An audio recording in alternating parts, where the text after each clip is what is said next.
This is the starting of equilibrium. So we are going to introduce two terms first. The first one is irreversible reaction and the second one is reversible reaction.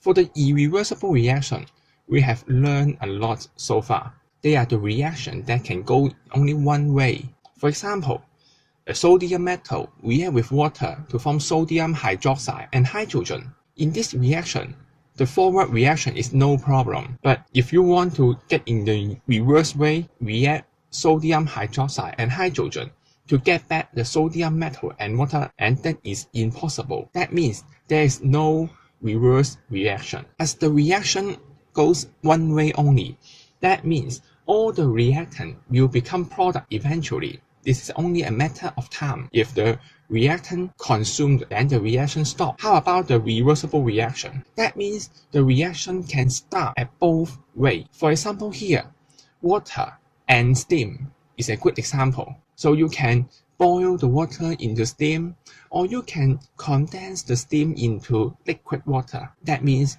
you can start the reaction by both ways. Similarly, calcium oxide can absorb carbon dioxide to form calcium carbonate, and you can do it in reverse way to get back the calcium oxide. Next, let me introduce the equilibrium. Equilibrium means there is no more change in concentration in both reactant and the product. If we cannot change the concentration of reactant and the product, well, easy. If the reaction stops, then it's okay. For example here, the car is dead. It cannot move anymore. We can say the activity stops. In reaction, we call this static equilibrium. But how about we can unchange the concentration of reactant and product?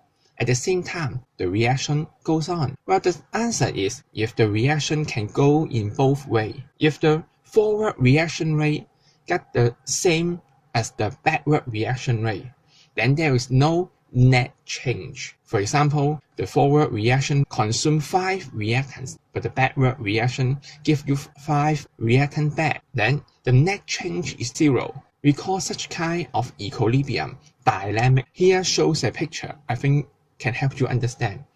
Now this gentleman is running really hard. He's trying to moving forward. That is forward reaction rate, of course not equal to 0. But at the same time, the hamster wheel move backward. When the backwards speed same as the man move hard, but he never changed his position. This is also called dynamic equilibrium. Forward and backward reaction rate not equal to 0, but there is no net change in concentration.